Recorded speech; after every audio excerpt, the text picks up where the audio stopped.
नमस्कार दोस्तों, माधव पाल अकेडमी से मैं दीपक सर आप सबके बीच में। जैसा कि आप लोगों को पता है कि अभी हम लोग 3 सीरीज़ क्लासेस चला रहे हैं और 3 सीरीज़ क्लासेस में आज हम लोग एक बहुत ही इम्पोर्टेंट टॉपिक को चर्चा करने वाले हैं। मैंने आप लोगों के लिए एनसीईआरटी से ऐसा डेटा निकाला है जो आपके हर जगह काम आएगा। किसमें? जैन धर्म की बात कर रहा हूँ। आप सभी को पता है कि जैन धर्म और बौद्ध धर्म बहुत ज़्यादा पूछे जाने वाला सेगमेंट है। किसके लिए? तो पूरे इंडिया के लिए। ठीक, मैंने कहा था कि इसको मैं 2 लेक्चर में ख़त्म करूंगा, लेकिन मैं चाहता हूं इसको मैं जैन धर्म को 3 लेक्चर में ख़त्म करूं। मैं चाहता हूं कि जो जो बारीकियां भी बची है वो भी आपको मिले। भले ही मैं एक लेक्चर और मेहनत कर लूँगा, एक लेक्चर को लेने के लिए, रिकॉर्ड करने के लिए, शूट करने के लिए, डेटा कलेक्ट करने के लिए, वाइट बोर्ड में डालने के लिए 3 से 4 घंटे रोज़ मेहनत करना पड़ता है, तब जा कर के एक लेक्चर तैयार होता है। तो 2 लेक्चर के बजाय हम इसको 3 में करेंगे ताकि आपका कोई भी प्रश्न कभी भी ना छूटे, क्योंकि आजकल पीएससी का एकदम डीप में जा रहा है। जैन धर्म, बौद्ध धर्म, इन सब चीज़ों के केवल लूसेंट से फैक्ट देख लोगे तो काम नहीं चलेगा, है ना। आपको एनसीईआरटी पढ़ना पड़ेगा। तो चलो समय बर्बाद नहीं करते, सीधा इतना करते हैं। अगर आपको मेरा टीचिंग स्किल अच्छा लग रहा है, अच्छा पढ़ा रहा हूँ मैं, अगर आपको फील हो रहा है तो आप इस चैनल को शेयर करें, कमेंट करके मेरा मनोबल बढ़ाएं, लाइक करें, क्योंकि लाइक आप करते हैं और बिना स्किप करे अगर आप पूरा वीडियो को देखते हैं तो YouTube आपको सजेस्ट करता है मेरे अगले स्टडी लेक्चर के लिए, वरना आप छूट जाओगे उससे।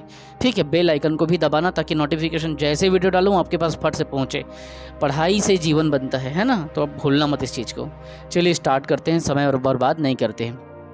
अभी हम लोग जैन धर्म के एक क्लास कर चुके हैं, अब दूसरापन देखते हैं। इसमें मैं आपको ये बताना चाहता हूँ, इसमें जो एक टर्मिनोलॉजी आती है कैवल्य। कैवल्य मतलब क्या होता है? कैवल्य मतलब वह अवस्था जब जैन मुनियों के द्वारा या तीर्थकरों के द्वारा एक सर्वोच्च ज्ञान की स्थिति जब उनको प्राप्त हो जाती है तो उन्हें कैवल्य की प्राप्ति हो जाती है। अर्थात इस समय पे वो व्यक्ति जीवन मरण के दुख से ऊपर उठ जाता है। आगे देखिए, और कैवल्य का जो सर्वोच्च ज्ञान है उसके ज्ञान के 3 स्रोत हमारे पास में हमारे मुनियों ने हमें बताया है। जैसे कि जैन धर्म में कैवल्य के प्रथम कहना चाहिए स्रोत है प्रत्यक्ष ज्ञान। ठीक, प्रत्यक्ष स्रोत ज्ञान के 3 स्रोत हैं सर्वोच्च ज्ञान के, एक प्रत्यक्ष, दूसरा अनुमान और तीसरा तीर्थकरों के वचन। अर्थात आप कैवल्य की प्राप्ति के लिए सर्वोच्च ज्ञान के 3 स्रोत का प्रयोग करके कैवल्य प्राप्त कर सकते हो।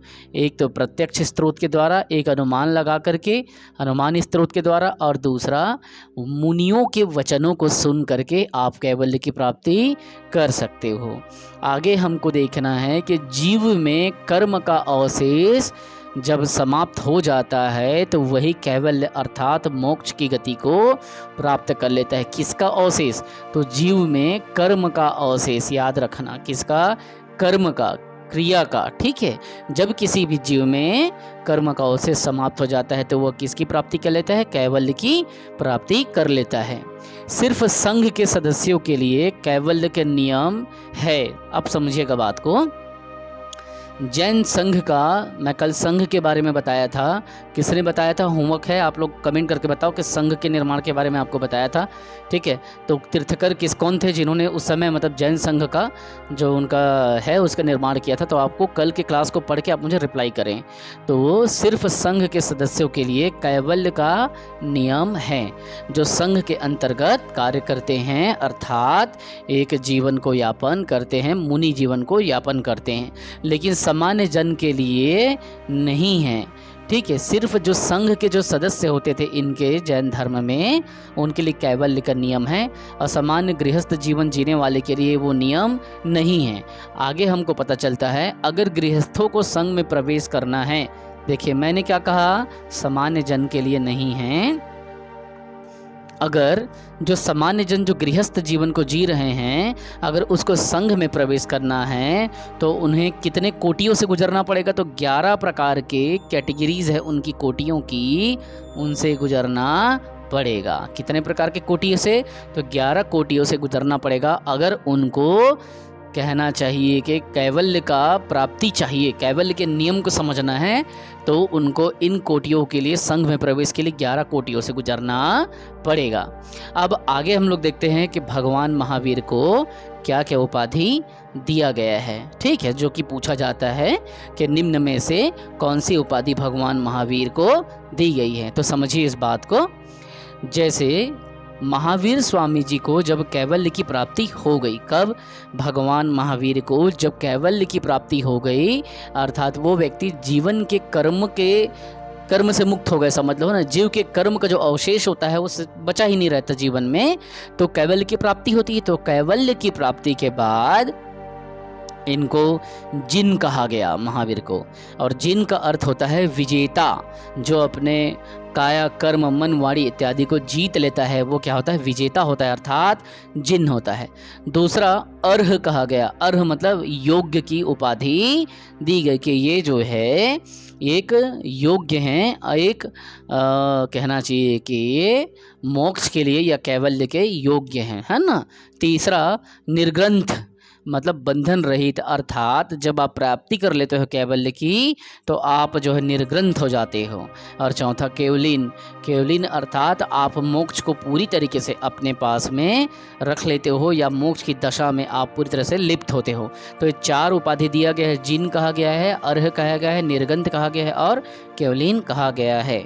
इस धर्म की कुछ मान्यताएं हैं जिसे मैं आपको अच्छे से समझाना चाहता हूँ, ध्यान से समझिएगा। बहुत मेहनत मैंने किया है आपके लिए, पूरे NCERT का डेटा लाया हूँ ताकि आपसे कोई क्वेश्चन गलत ना हो, और इतना डिटेल में घुसा हूँ ताकि आपसे कोई डिटेल वाला प्रश्न का उत्तर भी ना छूटे। इसमें क्या क्या मान्यताएं हैं? तो ये पुनर्जन्म और कर्मवाद में विश्वास करता है। किसमें? एक तो भैया ये पुनर्जन्म पे भरोसा करता है, पहला मैटर। ये मानते हैं कि आप जो भी कर्म करते हैं वो कभी न कभी, कहना चाहिए, आपको उसका फल किसी न किसी रूप में मिलता है। तो वैसे ये पुनर्जन्म पे विश्वास करते हैं और कर्म पे, आप जैसा कर्म करोगे वैसा फल पाओगे, और आपके वर्तमान के ही फल जो है आपके पुनर्जन्म में के बाद अगले जन्म में आपको वो फल देखने को मिलता है। और ये क्या करते हैं? वेदों की अपौरुषेयता, अपौरुषेयता का मतलब ये होता है कि वेदों को अपौरुष अर्थात देवताओं ने नहीं बनाया है, इसे सामान्य जन जीवन ने बनाया है। ये मानता है कि ये वेदों की अपौरुषेयता, अपौरुषेय मतलब वह कृति जिसे कोई पुरुष ने नहीं बनाया हो, ठीक है। तो वेदों की अपौरुषेयता और वेदों के अस्तित्व को क्या करते हैं? ये अस्वीकार करते हैं। एकदम सरल है, बहुत अच्छे से समझना। ये जो धर्म है, जैन धर्म, ये वेदों की प्रामाणिकता को या वेदों की अपौरुषेयता को नहीं मानते, और ये नहीं मानते कि उसका अस्तित्व है, ये अस्वीकार करते हैं। और कहना चाहिए कि जैन धर्म में 2 ज़बरदस्त टर्मिनोलॉजी आता है, और इस टर्मिनोलॉजी को आपको बहुत अच्छे से समझना है, क्योंकि ये जो मैं टर्मिनोलॉजी आपको बताने वाला हूँ वो ना कि केवल प्री में, ना कि केवल व्यापम में, बल्कि ये टर्मिनोलॉजी आपके मेंस में भी काम आएगा, और ना कि केवल CGPSC में बल्कि UPSC में भी ये टर्मिनोलॉजी काम आता है, जिसे संलेखना और संथारा कहा जाता है। संलेखना से आप क्या समझते हो? संलेखना जो है सत धन लेखना से बना है, संलेखना सत धन लेखना से बना है, जिसका अर्थ होता है अच्छाई का लेखा जोखा। इस धर्म में जो कि मान्यता है संलेखना का, वो ये बोल रहा है सत्य, सत्य अर्थात सत्य अर्थात अच्छा, प्लस लेखना मतलब लेखा जोखा, अच्छाई का लेखा जोखा। संलेखना सत्य धन लेखना से बना है और उसका अर्थ होता है अच्छाई का लेखा जोखा। इसमें क्या होता है? इसमें कहना चाहिए कि अहिंसा काया कलेश पर जोर देने की बात आती है कि आप जो है अहिंसा पे और काया कलेश पे क्या करो? काम करो, अर्थात हिंसा ना करो, और अपने काया मोह माया को नियंत्रित करके अपने जीवन को जियो। और संलेखना में एक बहुत ज़बरदस्त टर्मिनोलॉजी ये आती है कि जैन जो मुनि होते थे वो उपवास के द्वारा अपने प्राणों का त्याग कर देते थे, ठीक है। ये होता है क्या? संलेखना। अब मैं आपको बताऊंगा संथारा। संथारा धारा को समझिए कि जब किसी मुनि को, या जब कहना चाहिए जैनियों को, यह महसूस होता है कि वो मृत्यु के निकट हैं। किसके निकट हैं? जब उन्हें महसूस होता है कि वो मृत्यु के निकट हैं, तो वो क्या करते हैं? संधारा प्रथा के तहत एकांतवास को ग्रहण कर लेते हैं, अर्थात चुपचाप एक कमरे में बैठ जाते हैं, या कहना चाहिए एक ऐसे जगह चले जाते हैं जहाँ पे कोई नहीं रहता। और वहाँ जाने के बाद में जब उनको महसूस होता है कि वो मृत्यु के निकट है, तो वो क्या करते हैं? अन्न जल का त्याग कर देते हैं और मौन ग्रहण कर लेते हैं। अन्न जल का त्याग करके मौन ग्रहण कर लेते हैं। और एक दिन ऐसा होता है कि भूख मरते मरते मरते मरते अन्न जल का त्याग करने के बाद चुप रहते हैं, और वो जल भी धारण नहीं करते, और एक दिन अपने देह को क्या करते हैं? त्याग देते हैं।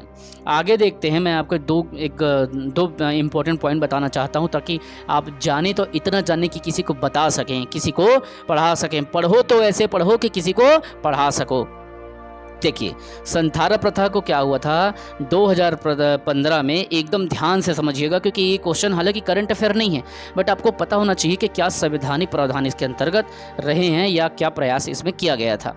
तो 2015 में जब इस प्रथा के बारे में जब पता चला कि इतना दुखदाई, इतना तकलीफ देने वाला ये प्रथा है संधारा प्रथा, राजस्थान हाईकोर्ट ने क्या किया 2015 में? इस प्रथा पर बैन लगा दिया, क्योंकि मानव के जीवन की अपनी गरिमा होती है।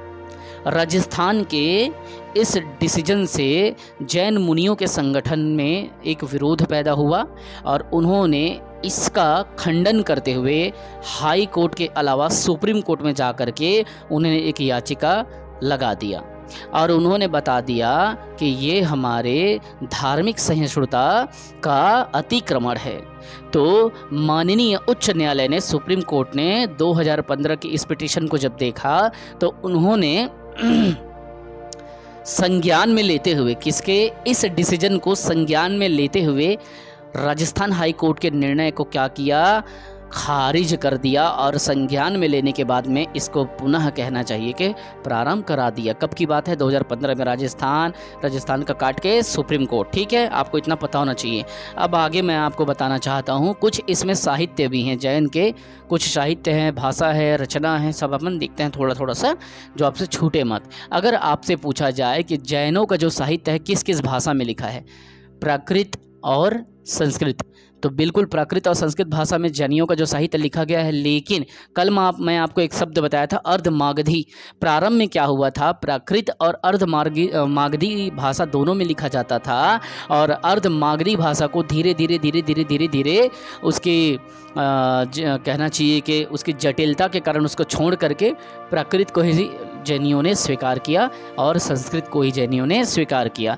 अर्थात अगर 3 भाषा आ जाए, अर्धमागधी भी आ जाए, प्राकृत आ जाए, संस्कृत आ जाए, तो आप तीनों को ले लेना। लेकिन अगर केवल 2 रहे, प्राकृत और संस्कृत, तो आप प्राकृत और संस्कृत को ले लेना, और केवल एक डाल दे, प्राकृत डाल दिए और कुछ और डाल दे, तो आप प्राकृत को उठा लेना।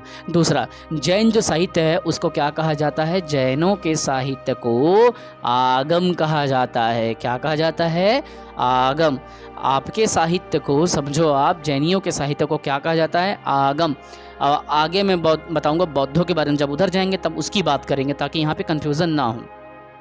CGPSC में क्वेश्चन आया था 12 अंग और 12 उपांग प्रकीर्ण का, तो ये क्वेश्चन यही है। इसके आगम में 12 अंग पाए जाते हैं और 12 उपांग पाए जाते हैं। मतलब अंग मतलब कोई शरीर नहीं है, 12 अंग मतलब कहना चाहिए ये इनका साहित्य का लेख है।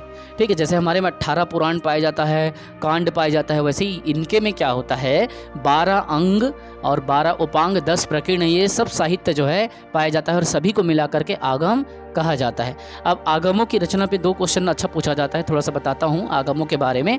तो आगमों की रचना श्वेतांबर जो समुदाय था, श्वेतांबर समुदाय कौन था? जो श्वेत वस्त्र धारण करते थे। और दिगंबर कौन था?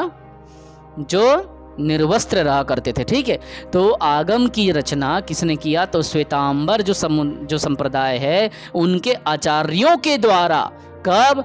महावीर जी के, भगवान महावीर के मृत्यु के पश्चात इसका रचना किया गया। किसका? तो आगम का रचना श्वेतांबर समुदाय के या संप्रदाय के आचार्यों के द्वारा भगवान महावीर की मृत्यु के बाद रचना किया गया।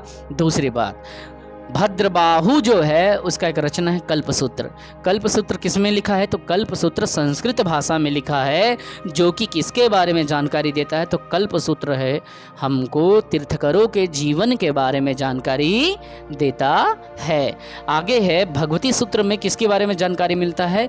तो भगवती सूत्र जो है उसमें मैं आपको बता चुका हूँ, इसके बारे में पूर्व के क्लास में पढ़ लो। 16 महाजनपदों का उल्लेख है, तो किसमें है?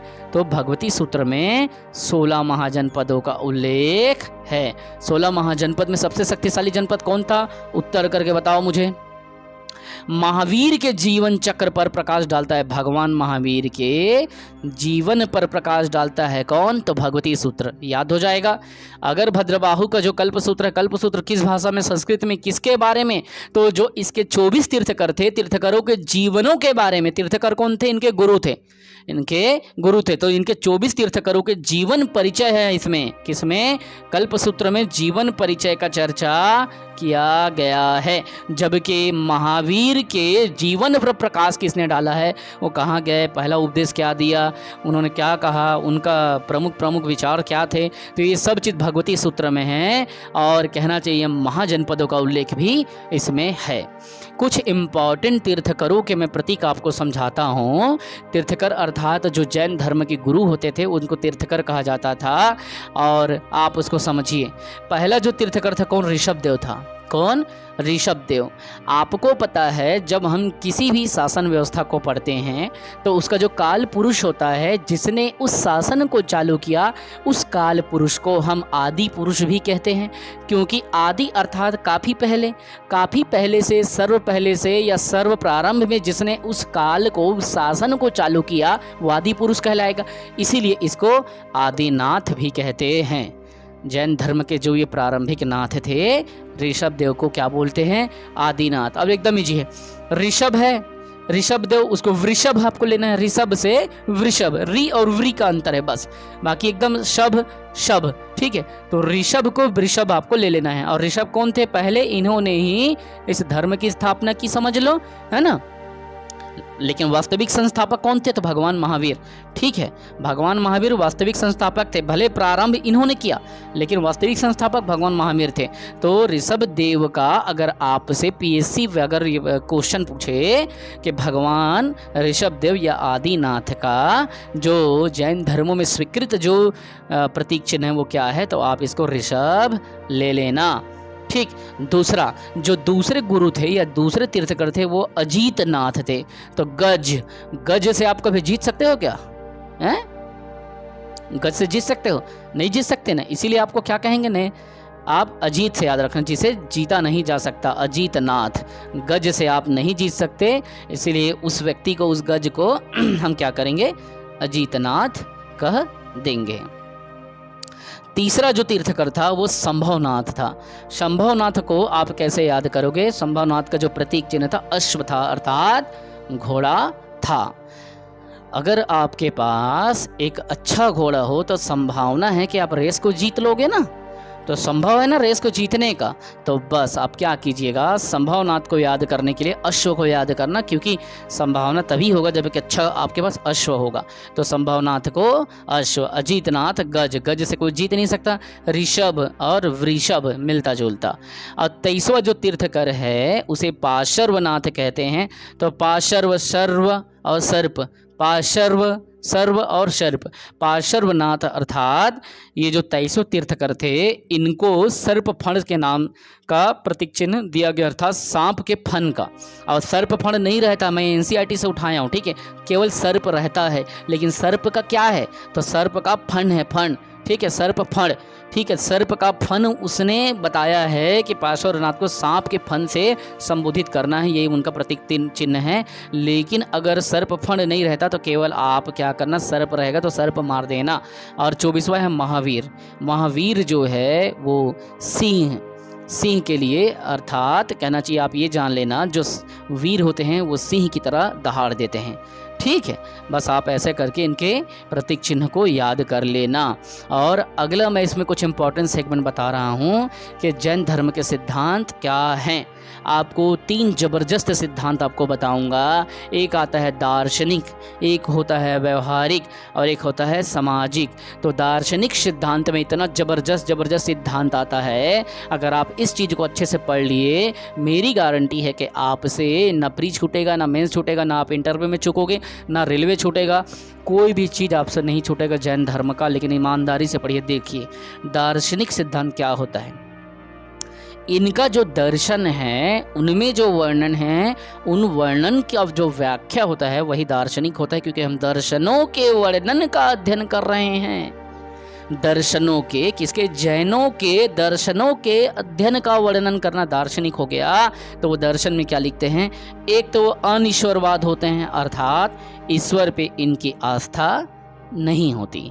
दूसरा कर्मवाद, ये कर्मवादी होते हैं, अर्थात कर्म प्रधान की बात करते हैं। तीसरी बात, ये आत्मवाद होते हैं, अर्थात ये आत्मा पे भरोसा करते हैं। फिर पुनर्जन्म, अर्थात इनका मानना है कि आत्मा मरता नहीं है, उनका पुनः जन्म होता है। और चौथा है निर्वाण, ये बोलता है कि शरीर जो है पूरी ज़िंदगी चलने वाला नहीं है, शरीर ख़त्म हो जाता है, व्यक्ति का निर्वाण होता ही है। तो कितने हमने दार्शनिक सिद्धांत देखे? 1 2 3 4 ये 5, ये 5 प्रमुख दार्शनिक सिद्धांत जैनों के हमारे पास में हैं। अनिश्वरवाद, कर्मवाद, आत्मवाद, पुनर्जन्म और निर्वाण। जबकि जैन धर्म के व्यवहारिक सिद्धांत पे अगर जाएं, जो व्यवहार में लाना चाहिए उस सिद्धांत पे जाएं, तो उन्होंने अपने व्यवहार में, अर्थात अपने जन जीवन में जिस सिद्धांत को लाया वो क्या था? पंच महाव्रत। मैंने आपको कल बताया था कि पंच महाव्रत में जो 4 व्रत थे वो किसने लाए? तो भगवान पार्श्वनाथ ने लाए। अब 5वां व्रत किसने, 5वां जो महाव्रत था वो किसने जोड़ा?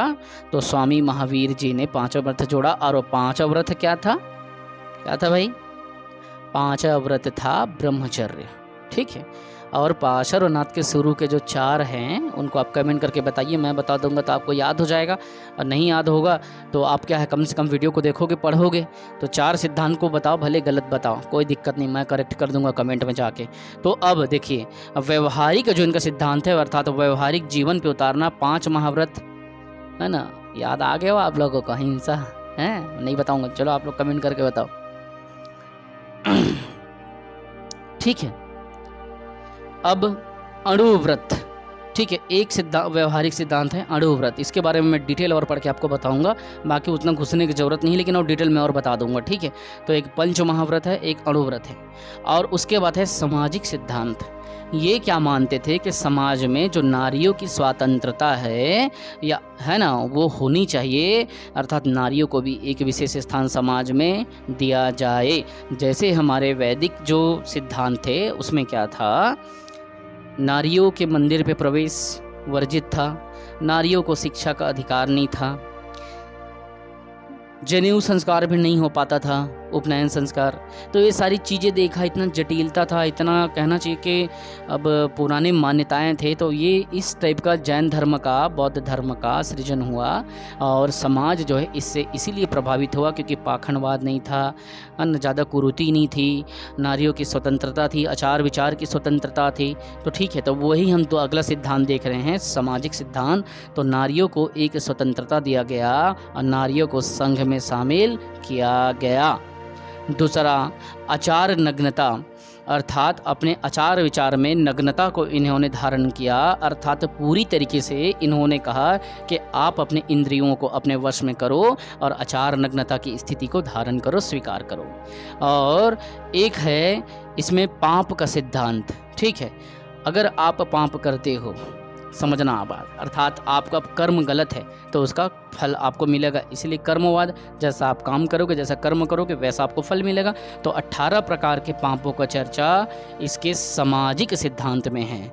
ठीक है, तो बन जाएगा। आज हमने जैन धर्म का लेक्चर 19 पार्ट 2 ख़त्म कर दिया। कल आपको लेक्चर 20 मिलेगा जिसमें जैन धर्म का पार्ट 3 ख़त्म होगा और पूरा जैन धर्म 3 पार्ट में फिनिश। और मैं गारंटी के साथ कहता हूँ, अगर आपने जैन धर्म के ये तीनों पार्ट पढ़ लिया, 18, 19 और 20 लेक्चर, ठीक है, अभी ये 19वां लेक्चर था पार्ट 2, आपसे जैन धर्म का कोई क्वेश्चन नहीं छूटेगा, क्योंकि ये क्वेश्चन किसी एक किताब में मिलेगा नहीं। 6 से 7 आपको बुक को मैं कलेक्ट करके लाता हूँ, एनसीईआरटी को आधार बनाता हूँ और मिलाता हूँ कि कुछ चीज़ गलत तो नहीं हुआ है, तब जा करके आपके बीच में मैं मेहनत करके आपके बीच में परोसता हूँ। ठीक है, तो मैं कभी भी आपका सरप्राइजिंग टेस्ट ले सकता हूं। मैं देखना चाहता हूं कि आप लोग कैसा पढ़ते हैं, मेरे को बिल्कुल पता चल जाएगा। आप क्या करो, मेरे चैनल पे जाओ, आप डाउनलोड नहीं करना है मत करो, है ना, डेटा उटा खर्चा करने का कोई ज़रूरत नहीं है। बस जब भी मन करे प्लेलिस्ट उठाओ, क्योंकि मैंने प्लेलिस्ट का सीरीज़ बना दिया है पूरा। आप धीरे धीरे करके पढ़ो और यकीन करो, अगर आपने मेरे क्लास के सीरीज़ क्लासेस को पढ़ लिया, आपको किसी दूसरे की क्लास को या दूसरी किताबों से पढ़ने की ज़रूरत नहीं है। हाँ, अगर आप एनसीईआरटी पढ़ोगे तो मैं खुद आपका साथ देने वाला हूँ। आप बिल्कुल मेहनत करें, एनसीईआरटी से बेहतर तो कहीं कुछ भी नहीं है।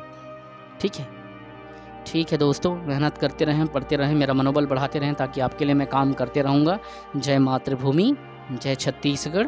आप सभी पढ़ते रहें और बढ़ते रहें।